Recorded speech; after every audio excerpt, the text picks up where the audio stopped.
Ann Kurtz-Phelan, and this is the Foreign Affairs Interview. If any relationship is going to work, you need to understand what it is that motivates the other. And it's not always just naked self-interest. I mean, I think too many around President Trump, and I think the president himself, seem to think that everyone is motivated by economic gain. It's all a business deal. And that really doesn't get at what motivates people in many cases. Throughout his second term, Donald Trump has railed against the United States' closest allies. He has imposed tariffs, threatened to upend security commitments, and openly challenged the borders of Canada, Panama, and Greenland. Historians often look to the past for insight about the present and future. But although alliances have collapsed for many reasons over past centuries, Margaret Macmillan argued in a recent essay for Foreign Affairs that Trump's current behavior towards allies has little precedent. His approach, she writes, does not suggest a clever Machiavellian policy to enhance American power. Rather, it shows the United States acting against its own interests in bewildering fashion, undermining one of the key sources of that power. A renowned historian and a professor at Oxford, Macmillan is one of the greatest chroniclers of the grand alliances of the 20th century and the world wars they fought. She joined editor-at-large Hugh Eakin on August 18th to discuss the normalization of conquest and the war in Ukraine, how U.S. allies are calculating their next steps, and what America's approach to its alliances will mean for the future.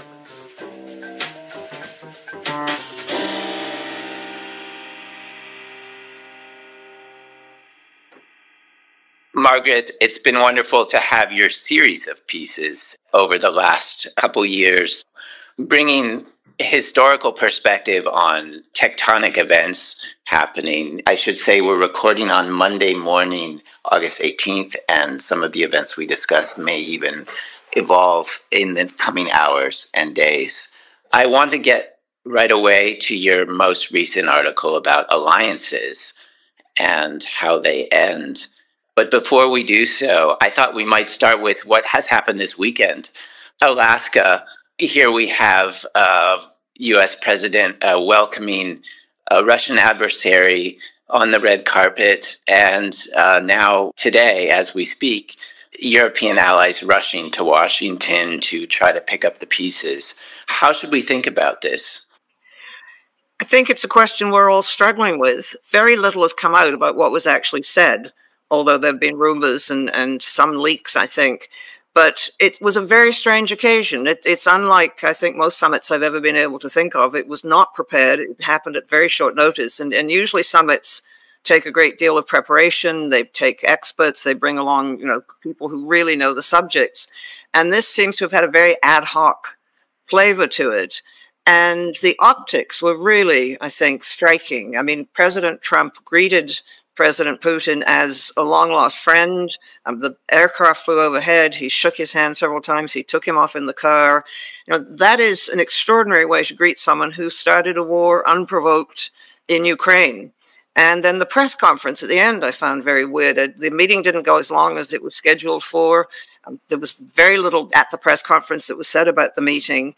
And President Putin spoke first, which is unusual. Normally, the President of the United States would be in charge of the meeting. And Putin spoke for much longer than President Trump was going to speak for. So what does it all mean? It's very, very difficult to understand. I mean, I have a very nasty feeling that this is going to turn out like Munich in 1938 and result in the betrayal of Ukraine. But we won't know, I suppose, until after meetings have taken place. There'll be subsequent meetings in Washington and perhaps elsewhere. So the outlines will emerge, I think, fairly slowly. And a key point here was coming into this summit, we had the U.S. president saying, well, we have to have a ceasefire. And this was the sort of starting point. And we have emerged, at least at this point, in which that position has been entirely given up. And there's a call for what Putin has said, let's have a comprehensive agreement, which could be months and months of negotiation, buying Russia the time that it wants. How does this compare to 1938? What was it that happened at Munich that we sort of have this idea in our head of appeasement? What happened at Munich was an attempt, and I don't think it was a dishonorable attempt by the British Prime Minister Neville Chamberlain, with support from a lot of his own cabinet and the British public, and also support in France, to avoid another catastrophic war in Europe. I mean, these were people who had come through the First World War. They'd seen what it had cost Europe. Many of them had lost family members. Some of them had actually been injured in the fighting. So they knew what war was like, and they were doing their best to avoid it. And unfairly or not, they were prepared to sacrifice a part of Czechoslovakia. What Chamberlain thought he had got was appeasing the appetites of the German dictator Adolf Hitler, and he came back to London bearing this infamous bit of paper in which the British and the Germans pledged never to go to war with each other again. And of course, he didn't get it. But what he was also doing, to be fair to him, was upping British defenses. He didn't trust Hitler. He thought this was the last chance to try and make peace. But he was understanding that he was dealing with someone who was untrustworthy. And that, of course, turned out immediately to be the case in 1939 when Hitler, in spite of his promises, annexed what was left of Czechoslovakia. So I think it was a meeting in which a lot was given away, but it was, I think, more of a careful meeting and a worry about what would happen next and preparations being made for that. A more direct parallel, it seems, also is the question of territory and the indication or intimation from the United States that it's prepared to have the Ukraine give up territory in the supposed interest that this will resolve the conflict, and give up territory that it has fought valiantly for more than 3 years, and which Russia has been unable to conquer on the battlefield, which may seem astonishing. Is there a history there that we should be concerned about?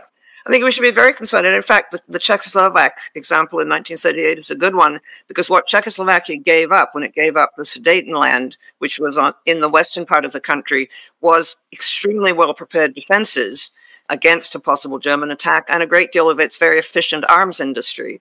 And if Ukraine gives up the territory that Russia is demanding, some of which Russia is not even occupying, it's also giving up well-prepared defensive positions, and it's giving up territory which has, pre-war, included a lot of Ukraine's natural resources and industries. And what strikes me about what the American position seems to be as it's emerging is that it's really accepting the Russian interpretation of the war and prepared to go a long way to meet Russian demands, and seeing Ukraine as something of an obstacle in the road to some sort of peace. And President Trump, a while ago, was saying that he was fed up with Russia and he was going to put sanctions on, and that talk seems to have disappeared. And he seems to be accepting, and his administration seems to be accepting, the idea that somehow the war just started, or that somehow it was Ukraine's fault, when it was an open act of aggression by Russia against Ukraine. And even this talk of land swaps, there's nothing to swap. What Putin has done is take land that belongs to Ukraine. He's violated internationally recognized borders. So there's no swap here. What it would be is simply confirming conquest by one power over another power and seizing that power's land, which is a very, very dangerous precedent for the rest of the world. I think this brings us directly to your wonderful piece of about a month ago, Making America Alone Again, in which you were exploring the sort of astonishing reversal of a way of dealing with allies and the Western alliance that has endured for 80 years. I would love to understand the current events in light of your analysis. And it seems that not only the Russia summit, but we have a spat with India, another ally that 5 administrations have cultivated assiduously, now being trashed with higher tariffs, I believe, than China, which was the original source of the supposed reason for having a tariff war. How do we read this new era in which allies are treated in this way, and what are the sort of implications?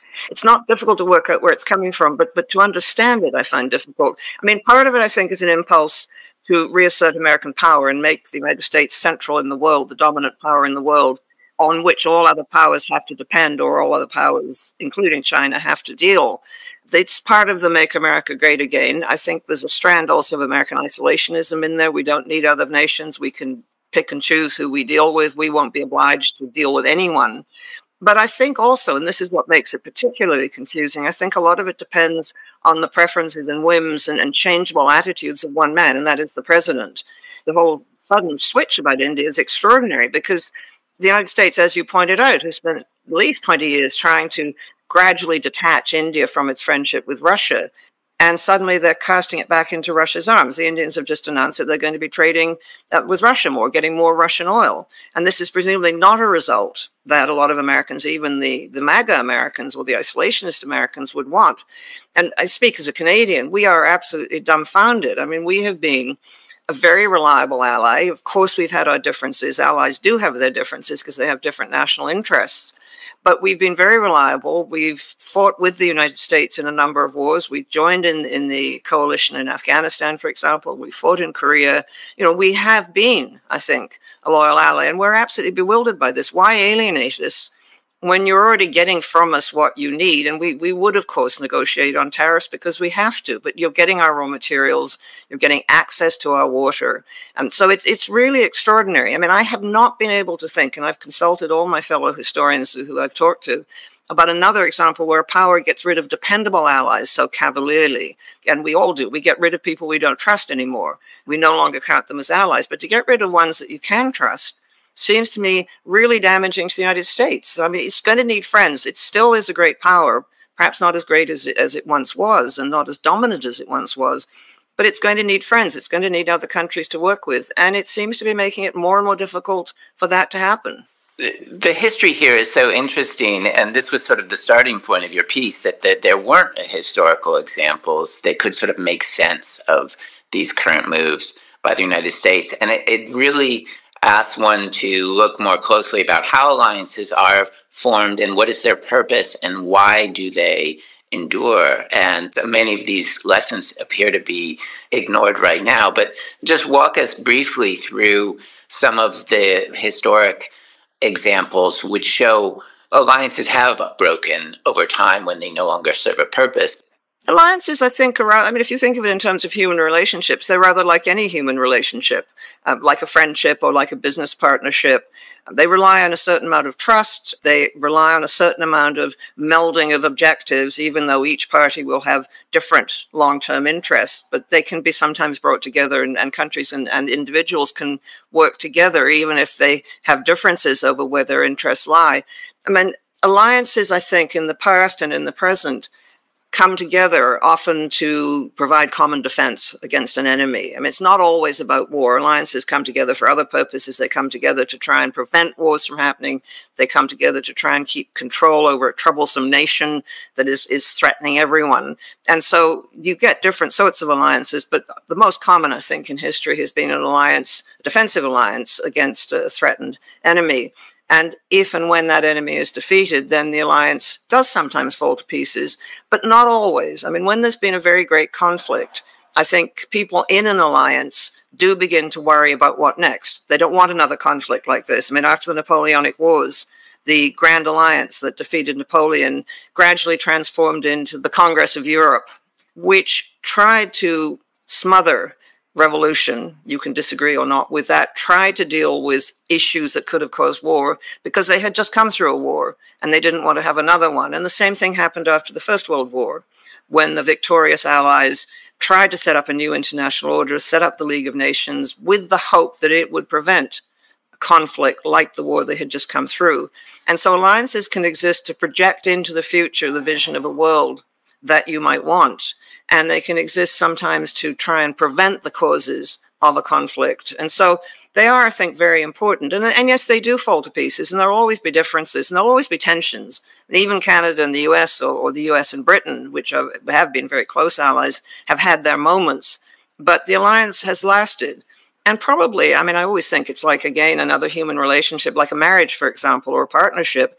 You have to work at it. You can't just say, now we've got an alliance and we can relax, it's all going to be okay. You keep working at it, you keep trying to understand each other, you keep building those links, which is so important. And you have some great examples of this, and one could imagine a world that didn't have Churchill and Roosevelt, but two other leaders. That alliance might not have worked so well. The U.S. was very isolationist coming into the war, and it took a lot of effort to bring all of that about. And these human relations are maybe part of the kind of question around the current moment, where we don't see a lot of that between the current U.S. president and the core allies in Europe or Canada or Mexico, or for that matter, the Asian allies Yeah, I think human relations can be very important. I mean, sometimes I think alliances depend too much on human relations because you'd like to think the alliance is strong enough that it will be carried forward by all sorts of people and by mutual respect between countries. But they can be extremely important. And I think Winston Churchill's, who was the Prime Minister of Britain from 1940 onwards, a relationship with Franklin Roosevelt, who of course was the president for so much of that period, that relationship was critical. And the two of them managed to deal with issues that came up between them because they trusted each other. I mean, often there were big disagreements over which theater of war they should deal with first. Should they deal more with Japan and defeat it first, or should they defeat Germany first? How should they deal with both those countries? What should the strategies be? How should they deal with the war at sea? All of these things. How should they deal with Joseph Stalin, who became a new ally to them when Germany invaded Russia in 1941. And so that personal relationship, I think, was very important. The two men corresponded a lot. They talked to each other. Churchill laid himself out, as he said, to woo the American president. He said, like a suitor. And he did. He understood just how important it was. And Roosevelt responded to it. He always played his cards very close to his chest. But I think he did establish a relationship with Churchill. And I think it was a very important relationship. And we can think of so many of those pairings throughout the late 20th century, and Kissinger and Zhou Enlai, or Thatcher and Reagan.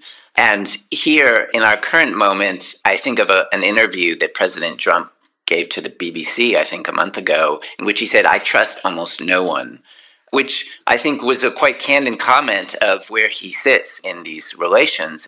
Is this part of the essence of alliances that we are losing now, that there is this breakdown in trust? And you do see the European allies making this effort to establish some kind of rapport, or Mark Rutte of the head of NATO, or your Canadian Prime Minister. So we have these efforts on one side, but can an alliance work where it's not mutual? It's very hard, I think. And it's not just the leaders who can't. It's the people who work in state departments, foreign offices. It's the business people who work with each other. I mean, I've been talking to a lot of Canadians, and we've always, for obvious reasons, laid ourselves out to get on well with the United States. You know, we have to. You're much bigger and more powerful than us, and you're right there on our borders. And I think there's a feeling that in Washington, with what's been happening in the State Department and the National Security Council and elsewhere, those who understood Canada and had relationships with Canadian diplomats and Canadian business people have been fired or have been marginalized. And I think that is going to be costly, perhaps more to Canada than to the United States. But you need, if any relationship is going to work, you need to understand what it is that motivates the other. And it's not always just naked self-interest. I mean, I think too many around President Trump, and I think the president himself, seem to think that everyone is motivated by economic gain. It's all a business deal. And that really doesn't get at what motivates people in many cases. I mean, I don't think President Zelensky of Ukraine is motivated by looking for a good business deal. He's motivated, as many Ukrainians are, by a desire to save their country. And that's very different. And I think without that knowledge and understanding, which you can't develop quickly, it develops over the years, it makes it much more difficult to have good relations. I mean, you know, even simple misunderstandings. I mean, when the British and Americans first started having to really deal with each other in the Second World War, the Americans felt the British were being snobs and looking down on them, and the British probably were snobs, but also felt the Americans wouldn't listen to advice. I mean, these things caused tensions, and they were gradually worked out, and they got to know each other. But you can't just do it overnight. There's such an interesting example here with Canada itself, and I thought maybe you could talk about this. There was a survey this summer that had this astonishing finding that I think close to 60% of Canadians now viewed the United States both as the most important ally and the country they fear most. And this kind of paradox, I believe, is also true now in Mexico in the same survey. And one can imagine the Danes coming to the same conclusion, and perhaps, you know, Germany and the UK as well, certainly in terms of how the United States is dealing with Ukraine. What happens when the leader of an alliance, of course, the United States being the dominant power, not just building these alliances, but really running them through the post-war era, what happens when that leader becomes an antagonist within the alliance? Hugh, that's what we're all asking ourselves. The feeling in Ottawa, I've heard from people, our capital city, is one of complete shock that everything we had based our foreign policy on, all the assumptions we've been making, has suddenly gone away. It's ground shifting under our feet. And I think we're really bewildered by it. I mean, I think there's a lot of thinking going on, and there's certainly a lot of discussion. But where do we go and what do we do? And I think what gets us particularly nervous is the unpredictability. And again, I think it comes from the president, but there are others, again, around him. I mean, and then we don't know who he's taking advice from. Is he taking advice from Laura Loomer? Is she suddenly deciding that Canada is something she doesn't like? We just don't know. It's very hard to make policy when you don't have any surety that agreements are going to be kept. You don't know where things are going to happen. I mean, we've been doing trade negotiations with the United States for many years, and over the years we've developed great respect for American trade negotiators because they've known their briefs, as we have.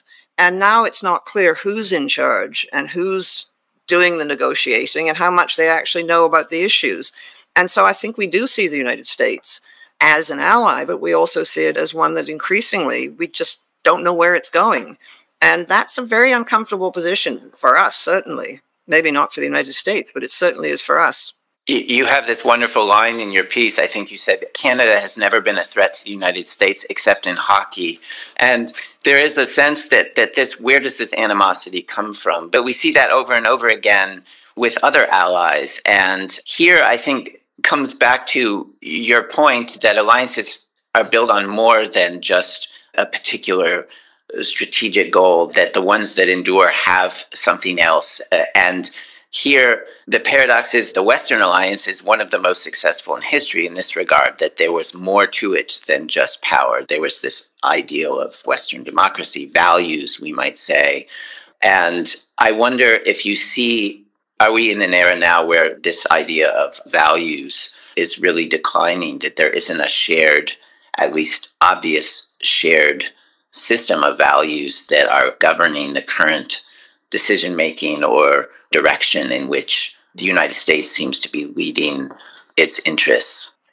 It's very hard, I think, at the moment for those of us who are outside the United States to know what it is that the United States wants the world to be like. You know, from various statements that are made, it seems to be that the administration is thinking in terms of a new world of spheres of influence, where 3 or 4 dominant powers dominate their own surroundings and somehow, goodness knows how, deal with each other in a way that doesn't lead to war. But it's not, I think, a formula for a very stable international order.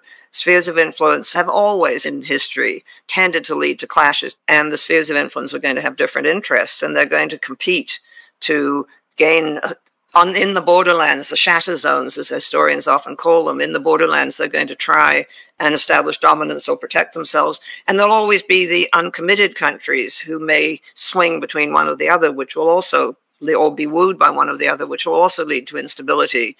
But it's very hard to see any sort of coherent vision. I mean, there's a series of statements, you get tweets. They don't really explain what the policy is. I mean, you only have so many characters, and they seem to be more statements or headlines than substantive explanations. And so I'm not sure, and I don't know how sure you in the United States are about what the United States' vision of the world actually is. As I say, it seems to be some sort of spheres of influence and dominance by great powers. If so, I think that is potentially a very dangerous way of dividing the world up.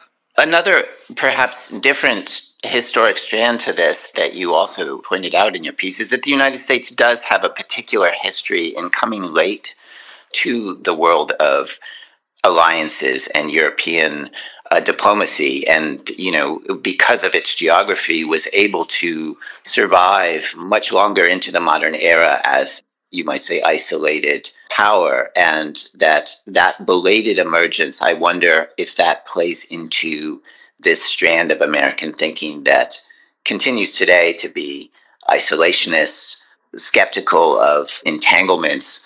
Do you see that as part of the dynamic now?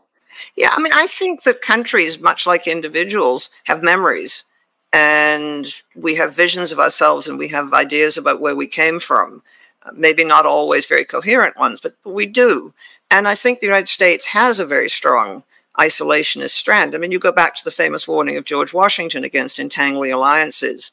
And the fact that the United States was born in an act of rebellion against a European power and a suspicion which was there, and I think continued to be there, of Europe and its machinations and its attempts to get back the rebellious colonies. I mean, I think that has shaped American attitudes towards the world. The growth of American power has made it possible for the United States to need the world less than other countries might. And I think you also have geography. You know, that Canada, on the whole, has never been a threat. I mean, the United States has been a threat to us. We remember a few invasion attempts from the United States, but we have never really threatened to invade the United States. Mexico has not been a threat, not really, to the United States. And those two huge oceans have kept the United States safe. And so I think geography plus history have played a part. It's not the only strand in American thinking, but it's certainly a very important part.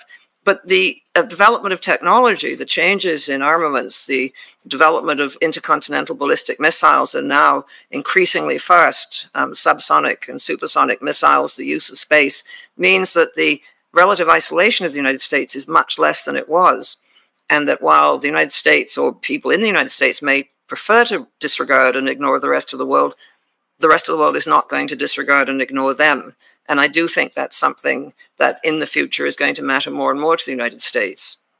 And the more important parallel here might be the British Empire in the 19th century, which, as you described, discovered the vulnerability of not having strong alliances. Can you just tell us a little bit about that? There's a very good phrase that Paul Kennedy, the international historian at Yale University, uses, and that's imperial overstretch. I mean, you build a great big empire, but that means you have a lot more to defend. And you have to spend a lot linking it up. You have to look after the supply routes, in the case of the British Empire, largely by sea, although later on air became important. And the United States, with its worldwide commitments, I think, is feeling something of that burden, that overstretch. And understandably, I think, a lot of Americans are saying, why are we doing all this? Why do we have troops stationed in South Korea? Why do we have troops in Germany? Why do we have all these bases around the world? Why are we propping up these countries and giving them assistance and so on?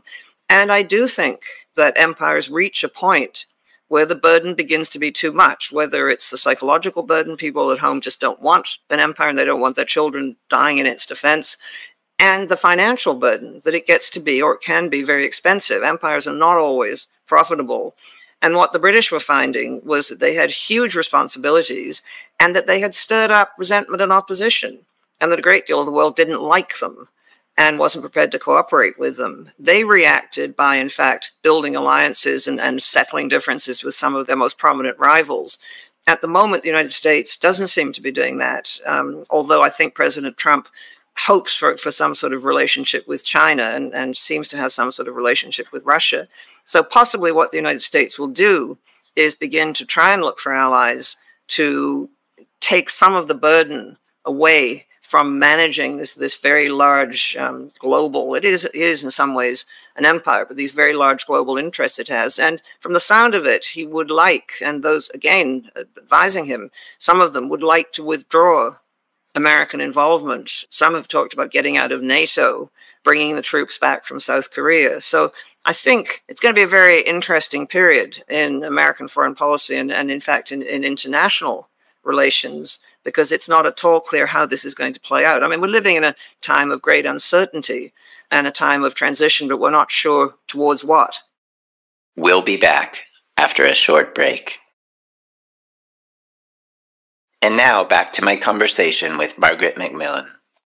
I wanted to ask you about your previous piece, which was a longer essay you did in the magazine right after the US election. And this was, of course, before we had seen any of the second Trump administration. So you were raising a series of questions. And one of them, given all the focus at the time on the Trump administration, was, well, how will the order react? Will it withstand all sorts of new pressures? And I think, as you put it, a more important question may be how well American democracy and the international order can withstand the stress. And I can't help but wonder how now, 7 months into the new administration, you assess that test has gone. It's always hard when you're in the middle of events, but I think I'm echoing a fairly common view that there has been much more change and more radical change, both within the United States and in its relationship with the world, than we had expected. And we knew, I think, that if Donald Trump was elected to be president for a second term, that he would bring about change, that he would try and do some of the things that he felt he hadn't been able to do in his first term. But I think I speak for a lot of people. I mean, you may have foreseen this, I didn't, that it would be quite so quick and quite so radical, and that the federal government itself would have come under such attack, and so many of its functions would have been compromised by very rapid change. I mean, if you want to speak to someone on a particular subject, it's not clear you can find them easily. They may have been moved, they may have been fired, there may be someone in the office who doesn't know anything. And I think the worsening relationships of the United States with its allies, again, has happened more quickly. Speaking as a Canadian, I don't think, imagine that we would have an existential threat, which we take seriously. I mean, I don't think, if people say, well, it's just a joke when President Trump talks about the 51st state. That's not how we see it. And I think we are very, very concerned. You probably talk to other Canadians, but, it's something we haven't had to face. And I think Europeans are sharing some of the same concerns and bewilderment. And I guess we're all wondering when next and what if. And that's, I suppose, partly why we go back to history, because history doesn't offer clear lessons. It never has done, I think. But what history offers is sort of what ifs, what is likely to happen in circumstances like these. There have been other examples in the past of moments of great transition, of people saying, the old order is dead. I mean, we had it after the Napoleonic Wars, we had it after the First World War, and it is happening. And I think a lot of the international institutions will not survive, or survive in a very much weakened form. And I fear that we're heading into a world where power matters. And if you're a country, you try and get away with whatever you can get away with. And that seems to me a disastrous way of running the world, because it will provide, as it is already providing, conflicts which go on and on and on. I mean, we focus perhaps on what's happening in the Middle East and Ukraine at the moment, but there are all those other conflicts which are unresolved and show very little sign of being resolved. You could say, well, the United States hasn't withdrawn from NATO. It's forced the other members to cough up much more. NATO defense spending by country is higher than it's been ever. The president, for all his bluster, really does want peace deals. He covets the Peace Prize. Maybe something good will come of all this disruption and chaos. Is there a merit to that? Certainly there were issues within the existing order. Things could have been better. NATO members could have spent more on defense, could have been more prepared for an invasion of Europe. Is there another way of looking at this moment of uncertainty? Well, there is that argument, yes, but say what you will, President Trump has done this and done that. I agree that NATO was in trouble because its members were not spending enough on defense apart from the United States. Although a lot of American defense expenditure was on things not connected with NATO. Americans have other interests around the world than just merely NATO. You can say that it is important for NATO to have spent more, and that President Trump has pushed them in that direction, but I think it comes with a cost. I think there were other ways of pushing NATO members to up their defense spending. But what has happened, I think, the way he has done it, and the public way in which he has, I think, unnecessarily, in my view, but of course people will disagree with me, unnecessarily alienated long-standing allies, has left its mark. And I think a lot of European nations are thinking, and Canada's thinking, that yes, we will remain in NATO, but we're going to make other arrangements. We're going to make agreements among ourselves. We have realized that we can no longer count on the United States. And so you can agree with the goal of getting NATO to increase its defense spending, but the way in which it was done, I think, has been needlessly harmful.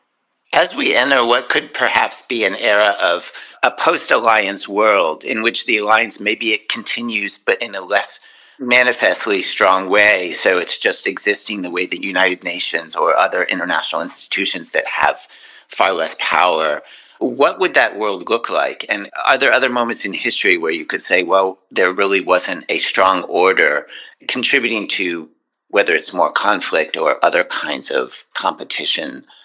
There are other examples. I mean, I think the power of example or precedent is very important. So if you have a world order in which, for example, you don't attack your neighbors unprovoked, then if people start attacking their neighbors unprovoked, then others will do it. To give you one example, before the First World War, this notion of a Congress of Europe where the great powers got together to try and maintain peace and stability and order, which had lasted for most of the 19th century, with some exceptions, really broke down just before the First World War, when in I think it was 1911, Italy, unprovoked, breaking an international understanding, attacked the Ottoman Empire and seized territory in North Africa, which eventually became Libya. And that encouraged Balkan nations also in 1912 and 1913 to attack the Ottoman Empire and seize territory from it. And so a very important taboo, if you like, was broken, and others were encouraged by this. And we saw the same thing before the Second World War. Once you got the aggression by Italy, unprovoked attack on Ethiopia, or Japan making an unprovoked attack on China and seizing Manchuria, and then, of course, Hitler himself seizing Austria and then seizing Czechoslovakia. This all encouraged the dictators to think they would get away with it because the rest of the world sort of complained and said this is not very good, but did, in fact, very little. And I think what we're seeing now is the idea, and it was a very strong idea and a very strong taboo, if you like, in international relations since 1945, that a country that seizes land from another country without any justification, without any reason, well, they may give reasons, but not good reasons, that seizure will not be recognized by other nations. It will not be accepted as legitimate. And that's now been broken. Putin got away with attacking Ukraine in 2014 and took Crimea, and that has more or less been recognized. You could argue it was broken before when China seized Tibet. But for the most part, since 1945, the idea that seizing territory by force would not be recognized and was illegitimate held. And now it's gone. And I think we will see other nations beginning to do that as well. Why not? In fact, could you argue that we're already seeing this effect? Of course, we have the talk about the Panama Canal, Greenland, Canada. This was all rhetoric from the administration. But in these last 6 months, we have Israel in the Golan. Rwanda has entered Eastern Congo. There's been a border dispute in Thailand, Cambodia. It's hard to say how much these are connected, but it does seem that there is a new understanding of, Ethiopia has made claims about having a seaport again on the Red Sea. Do you actually see this issue of sovereign boundaries, this taboo, as you call it, sort of already eroding? Absolutely. Absolutely. There's been a lot of public rhetoric about this. I mean, President Trump again has said that the border between Canada and the United States is artificial. It was drawn badly. You know, we should rectify that. And I do think we are seeing the emboldening of those who want to use military force to get what they want. And they're not going to pay a penalty. I mean, Russia, well, yes, there have been sanctions, and the rich Russians haven't been able to buy some of the luxury goods that they want, although they've, I think, found ways around that. But I don't think Russia has really been slapped with serious sanctions. Its tankers sailing under false flags are still shipping oil around the world. And I think others will think, you know, that the international order is toothless. And increasingly it is. And if you're Xi Jinping in China, do you think that all of this provides more of an opportunity for China? Do you see that the Taiwan question becoming more acute in this era of declining sort of understandings and rules?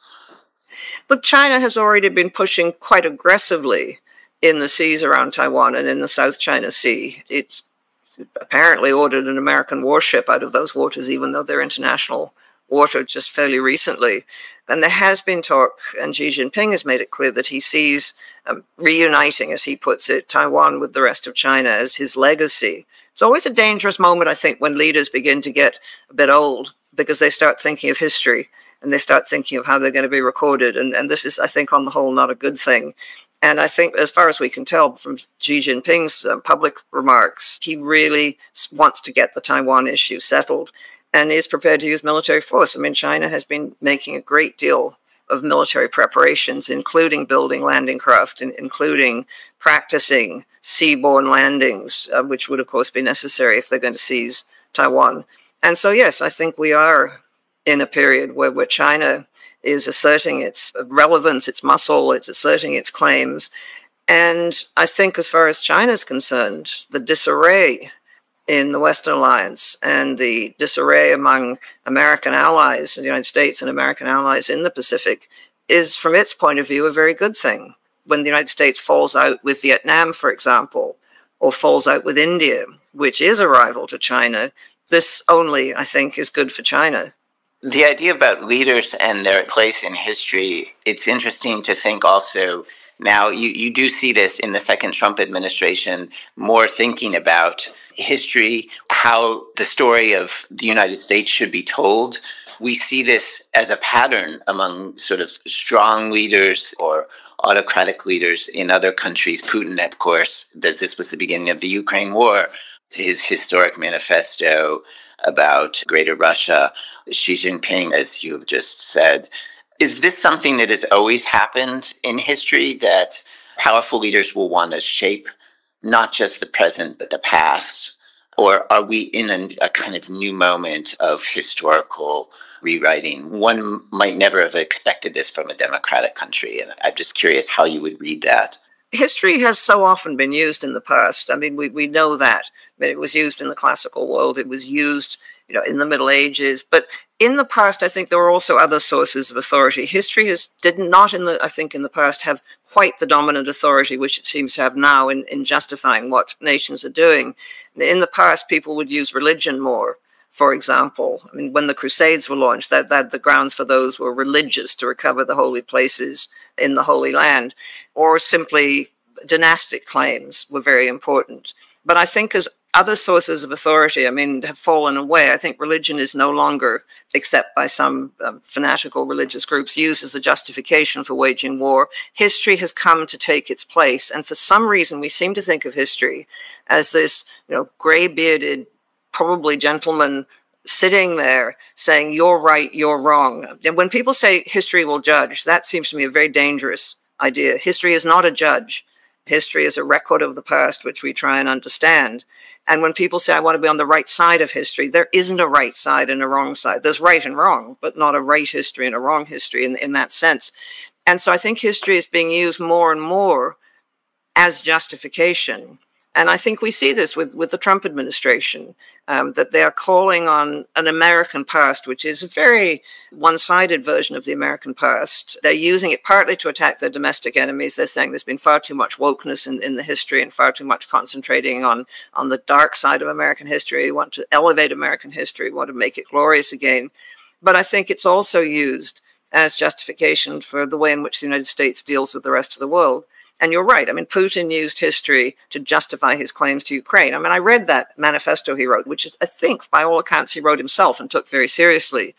And I'm a teacher. I've been a teacher all my life, and I try and encourage students. So if I'd been grading it, I would have said, you've done a lot of work, but you haven't really used the evidence, and your analysis is pretty bad. It's a bad essay. And the arguments are tendentious, and he keeps making them. That the Ukrainians, he did it in the press conference recently in Alaska, Ukrainians are our brothers. Well, tell that to the Ukrainians. They don't see it that way. So I think history is becoming justification more and more because we have fewer other sorts of justification. Margaret, this has been a wonderful conversation. I can't wait for your next essay. I'm sure this story, as so many in history, will have another very unexpected chapter. Thank you, Hugh. And I'm sure, 2 days from now, we'll be looking at things and saying, it's all completely different now.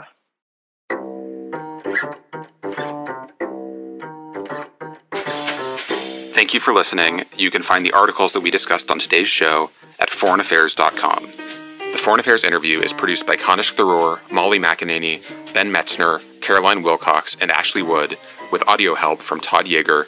Our theme music was written and performed by Robin Hilton. Special thanks as well to Arena Hogan. Make sure you subscribe to the show wherever you listen to podcasts, and if you like what you've heard, please take a minute to rate and review it. We release a new show every Thursday. Thanks again for tuning in.